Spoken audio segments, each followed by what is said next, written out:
Hey everyone, welcome back to another vlog from me. I hope you're all doing well. We are fast approaching 18 months. In fact, we are fast approaching our 2 years, which we both agreed when we decided we were moving to Australia that we were always going to give it 2 years and then make a final decision. And obviously now that we are coming to 18 months, we are not far away at all. And I thought this would be a nice video to just explain the things that we are really struggling with at the moment and things that are really impacting our decision on whether we stay in Australia or head back home to Scotland.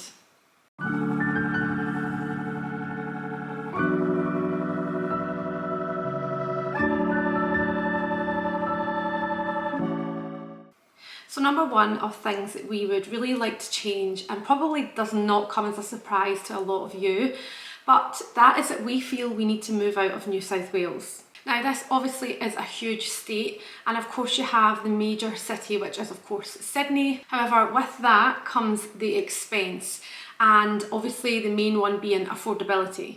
Now we obviously have done our fair share of moving around, and we are currently on the Central Coast, which is about an hour and a half out of Sydney, but we moved here purely down to cost of living and being able to live somewhere that we could potentially buy a house. And we are coming to the realisation that a lot of areas and a lot of suburbs in the Central Coast are also very, very expensive and not what they were kind of pre-COVID. Now, I obviously appreciate that there are a lot of areas that you can move to that are a lot more affordable. For example, moving more inland will obviously reduce your cost of a house. You'll probably get more for your money. But for us, we have moved 10,000 miles. And we actually moved to have that kind of beach lifestyle. Now where we are currently, we can walk to the beach and we're very lucky. It's a very gorgeous area. However, it's also a very expensive area to live in. And we know that it's not somewhere that we would be looking to buy. But it's also led us to understand that we don't have to be within walking distance to the beach. We are happy to have a short drive. And we are looking at other suburbs within the Central Coast that we could potentially afford and bring up our family there and overall set up life there. However, the areas that we are looking at, we just feel like we are settling for them, and it's not the reason that we have moved from the other side of the world. Now, of course, when you compare house prices from here in New South Wales to other states such as Perth or Adelaide, kind of any other state, if I'm being honest, you do find that you're getting a lot more for your money. And not only that, you're getting a lot more for your money whilst not having to move inland. You're still being able to have that kind of beach lifestyle that you have moved for. And it just feels like those areas are ticking all our boxes, whereas New South Wales is only ticking the box for weather and things to do with the kids. Actually setting up our family life here just really feels like it's unattainable and something that we are really going to struggle to achieve. Now, another factor that we are taking into consideration, especially if we were to settle in New South Wales, obviously with the size of it, means that Ewan could potentially be on a project that could be 8 hours from where we live. He could be set in different areas of New South Wales, whereas the other states that are a little bit smaller means that obviously if he is to work somewhere else, then there's a higher chance that he's going to be on a project for a kind of more fixed term and not be so far away from home, which of course with us being here with no support is a huge factor in these decisions that we're making. So moving on to number 2, and it's actually all about me.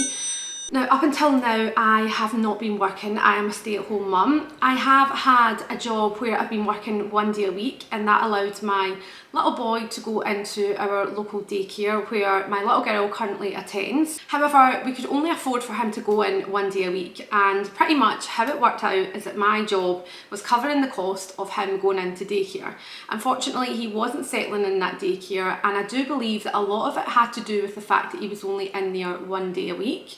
It wasn't giving him enough time to actually settle in there and get into a routine. And as it transpired, we did take him out of there because obviously I am his mum and I would prefer to look after him and not have him going in and being full of anxiety and being really, really upset. Now, I know a lot of people will say that these things take time, but over kind of 2 months we tried this, and after a conversation with the daycare we made the decision to obviously take him out. Now, moving forward, for things to really change and for things to improve for us, I do think it would be good for me to have a job that I enjoy, something that I can potentially progress myself in, and obviously just something that allows me to be me, as in Kim, and not mum all the time. I love my kids more than anything, and I know a lot of mums will be watching this and completely understand where I'm coming from when I say that we all just need a little bit of me time.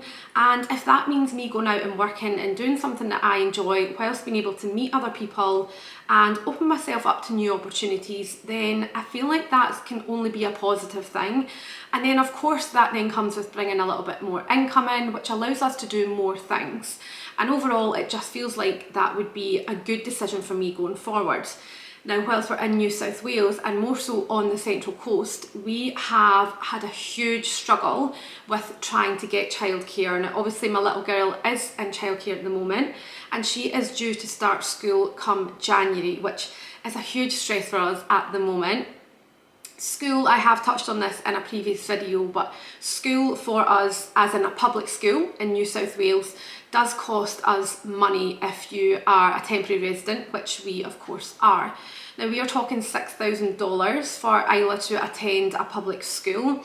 There are other options, of course. You can go to a private school, which can range anywhere from $3,000 of course up to over $10,000 depending on which school you choose. However, $3,000 for us, yep, sounds like a great idea.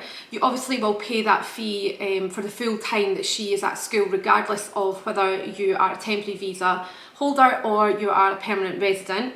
Whereas a public school, you only pay that fee when you are a temporary resident. So as soon as you have PR, you won't have to pay that $6,000 annual fee. However, the school that we are currently assigned to go to is just a school that I don't feel Isla would thrive in, and I feel like it's a very large school and not something that I had hoped that she would attend. So as it stands, we don't have our daughter enrolled in a school at the moment, and that is purely because we are hoping that a lot of changes are going to hopefully be made to allow us to settle in as a family more, and that then of course will help me to find a daycare that I can put my little boy into, hopefully more than one day a week, which will allow me to then go out and get a job. And I do strongly believe that if all these things happen, then it feels like as a family we would feel more settled, be more in a routine, and overall integrate ourselves more with the community and therefore make more friends. Now, this point leads me nicely into number 3, and like I have just discussed, we are temporary visa holders. The next thing that we would like to be doing to make these changes is of course to apply for our permanent residence. Now, for those that have followed me for a while, then of course you will know that having PR does allow you access to things such as CCS, which is childcare subsidy, and it does decrease those childcare fees quite a bit, and therefore allows you to just breathe a little bit as well. Right now, majority of our monthly outgoings are of course for our rent, and then the second one is childcare fees.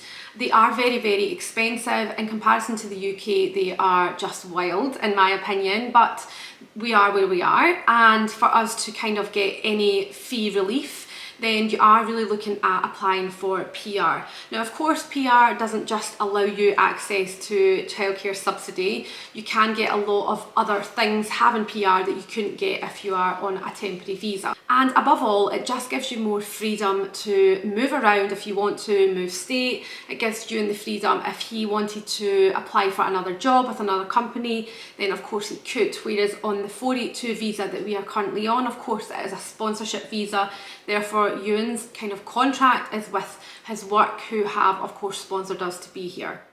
Now, like I have mentioned at the beginning, we are obviously looking to move out of New South Wales, and we have made that known to Ewan's employer, and if there is a position that becomes available in another state, then that is certainly something that we would very much consider, and the wheels are in motion with it. We are looking currently, and hopefully we will have more of an update on that soon. But I did just want to get this video out and explain the kind of way we are feeling currently and the changes that we are really hoping will go in place.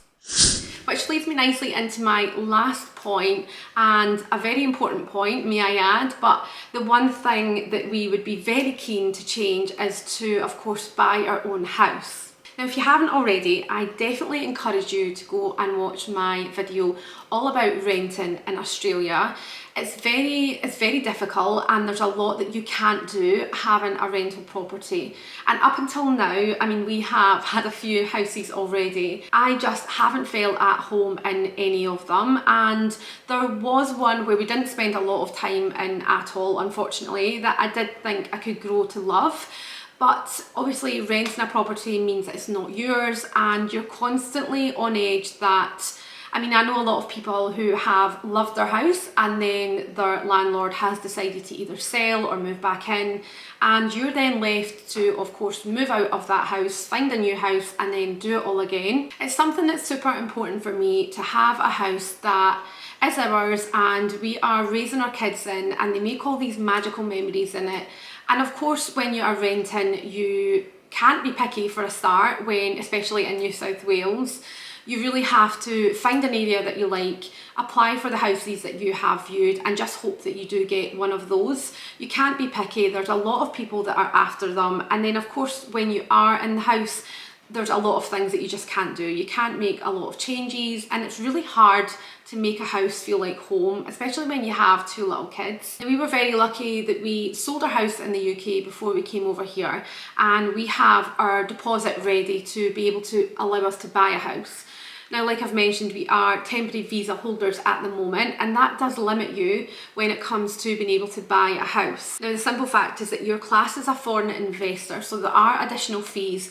If we were to go and buy a house right now, we would be paying a lot more fees, and in addition to that, you don't get access to like the variety of mortgage rates that somebody who is a permanent resident would. And overall, it's just not worth it.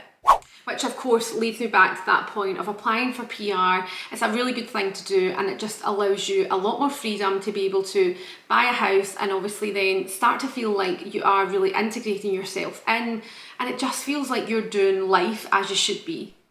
Now again, living somewhere like New South Wales, rent is of course very expensive, and like I said, you cannot be picky. You have a budget and you try your best to stick to that.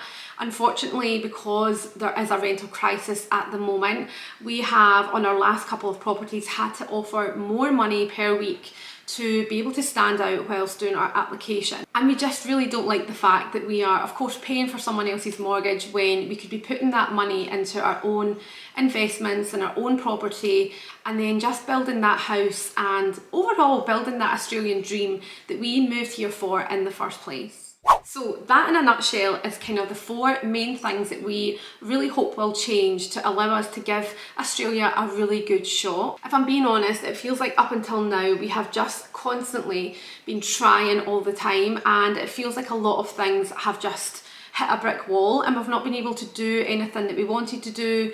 We haven't been able to afford a lot of trips away that we had really hoped that we would be able to, and of course we just feel like we're not settling. It doesn't feel like New South Wales is somewhere that we could call home. It is gorgeous, and it's definitely somewhere that I am happy that we have visited and happy that we have had the chance to live in. But even though we've done all our research back in the UK, it's so big, and without really knowing people that are living here and living on the coast and have kids, it's really hard when you're in the UK to really look at these things and figure out where you're going to stay and how much childcare is going to be and what kind of house you want to live in. You know, doing that from a computer in the UK is just not possible. You obviously have to be here, live in each area and see if it really is for you. And if it's not, then you just move to the next one, which we have done. And I just feel like our next move now has to be a different state other than a different suburb, because we have travelled around quite a bit.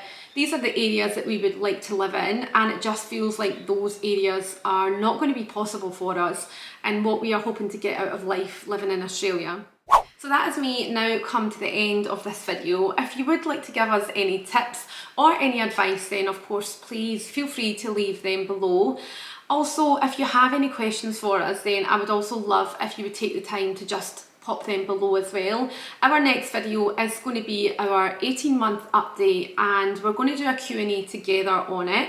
It's really good for Ewan to have input on this as well, because obviously he is the one that is working a lot of hours here, and he can obviously chat to you with any questions you have with regards to that or the visa. And then hopefully we will potentially have more of an update, fingers crossed. I hope it is clear that we aren't ready to give up just yet. We are really enjoying Australia, and we can obviously see how much better it is to live here in comparison to the UK. Now, obviously, I am not taking into consideration all our family in the UK. That's a huge thing for us, and it's definitely a huge part of our decision making when we are even thinking of going home. But believe it or not, there are also a lot of pros for us to go home, and that is something we are happy to discuss in our Q&A as well. So please, yes, any questions you have, leave them below and we will be happy to answer them in our next video, and I will see you all then.